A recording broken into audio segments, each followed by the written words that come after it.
When you pray, what is the content of your prayer?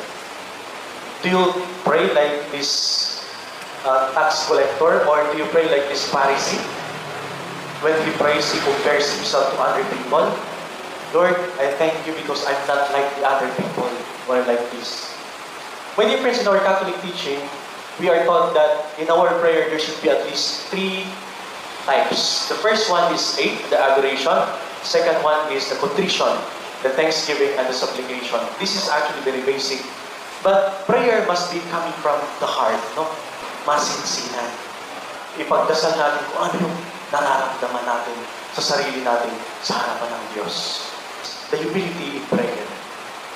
Kaya nga po, pinapaalalahanan tayo ni Jesus na kapag tayo nagdasal, huwag tayong magmayabang kung ano yung mga success natin sa buhay.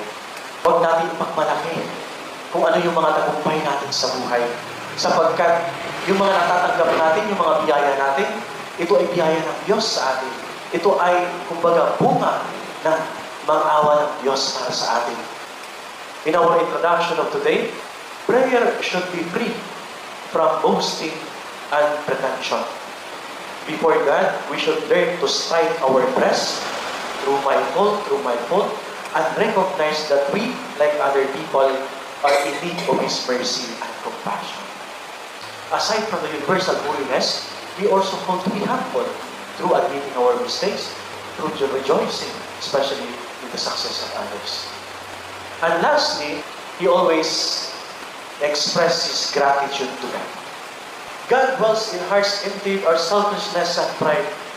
When we include our neighbors in our prayers, let our intention be for their well-being, not just for ourselves.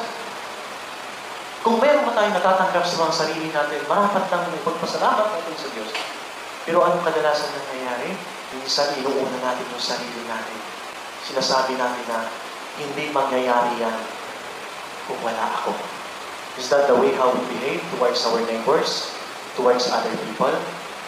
Na kung wala tayo, wala din sila. My dear friends, as we continue to celebrate this Eucharist, we will be reminded, especially by the call to be humble, and at the same time, not to judge our neighbor, not to compare ourselves to others. Instead, we should pray for them, and also, we should respond to their needs.